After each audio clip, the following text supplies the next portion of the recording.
Ladies and gentlemen, very good morning to you and welcome. 5 years ago, almost to the day, I stood before you here on this podium, in this venue, to welcome you to what was then our first Teaching and Learning Conference convened by the new Teaching and Learning Office.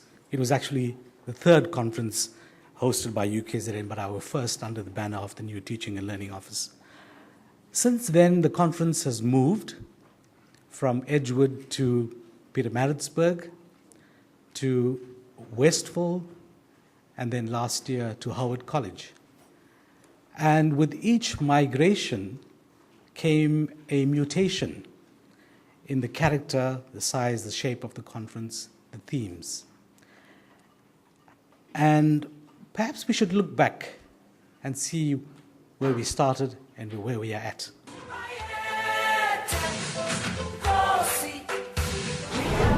Sanibonani. In the warm eastern coast of South Africa lies the beautiful province of KwaZulu-Natal. Located there is the premier university of African scholarship. This is the University of KwaZulu-Natal.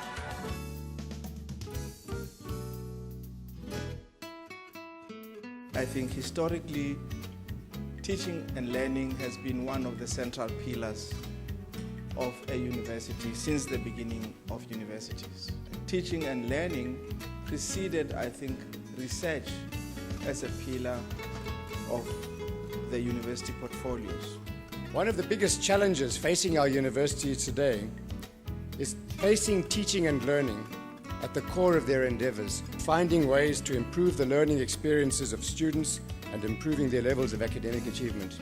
It is no longer a debate that we need to have indigenous languages developed and become part of formal education and part of higher learning. That issue is established now. Bilinguals are thus able to apply syntax, this is the important thing, apply syntax rules more skillfully than monolinguals because of an awareness of two languages which draws attention to the systems of both languages. Because the curriculum itself does and must shift in higher education, we anticipated that a curriculum must be responsive to new knowledge development. What is elitism? How is it institutionally cultivated, and what are the near long-term effects? If words are formed in context, then it means morphology should be studied in context. The student is paying for what they think is an education. They not necessarily think they're paying for us to apply our expertise to social problems, although maybe they do understand that. We wouldn't do what we should do if they weren't forcing us to do so. But what they're forcing us to do isn't what we should be doing. This is the problem.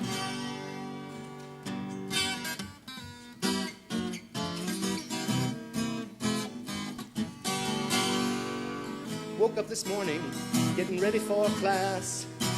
Feeling pretty good, but I know that won't last.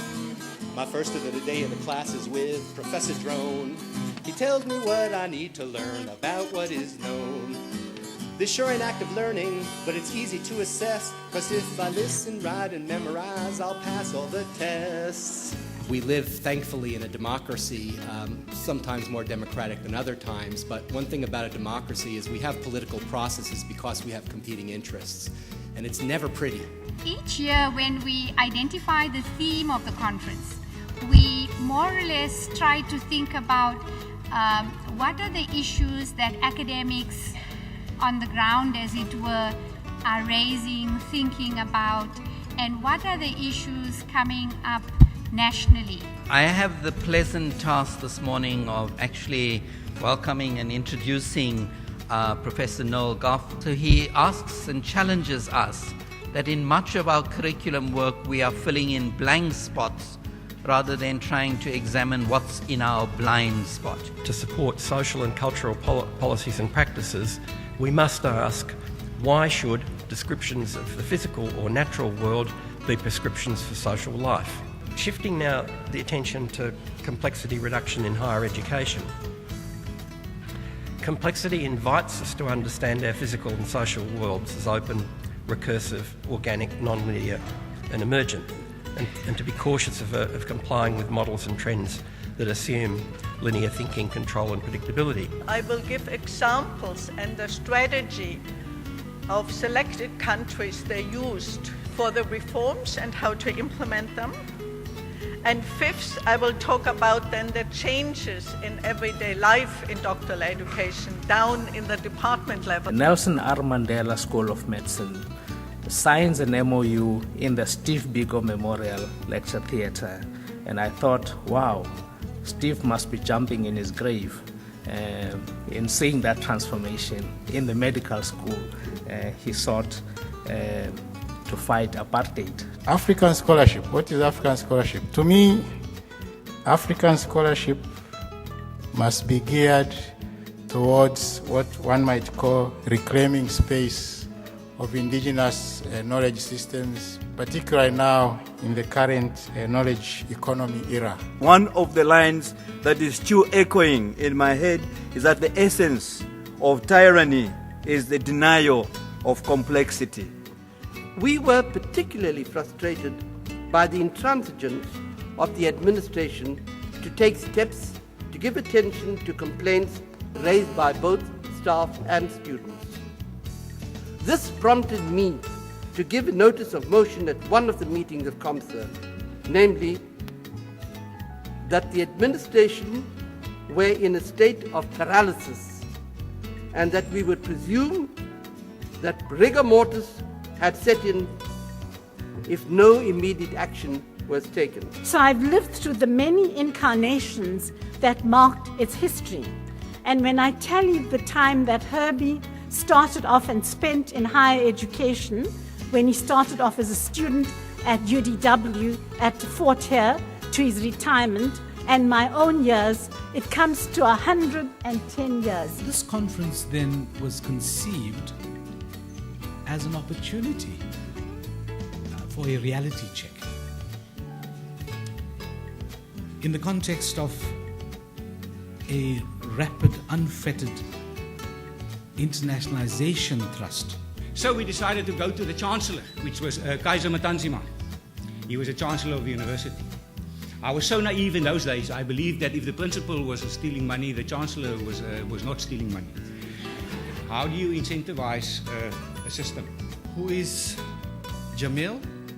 Professor Jamil Salmi is a global tertiary education expert, providing policy advice and consulting services to several governments, universities, multilateral banks, and bilateral agencies. Universities will reach out to kindergartens to motivate the future engineers. In the future, all incoming new students will get a free iPad or Kindle with all the textbooks for the 4 years of their studies. Now, you may think that I'm telling you science fiction stories, right? I can assure you that each and every one of the examples I just gave is a real-life case that I encountered in one of my journeys throughout the world.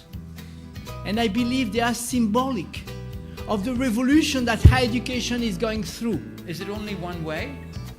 If there's an Edinburgh UKZN partnership, which let's hope there is it to build your capacity, or is it not, as the Chinese would say, to build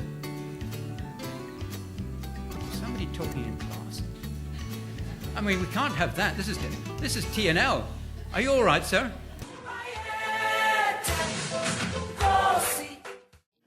So that will have aroused some familiar memories.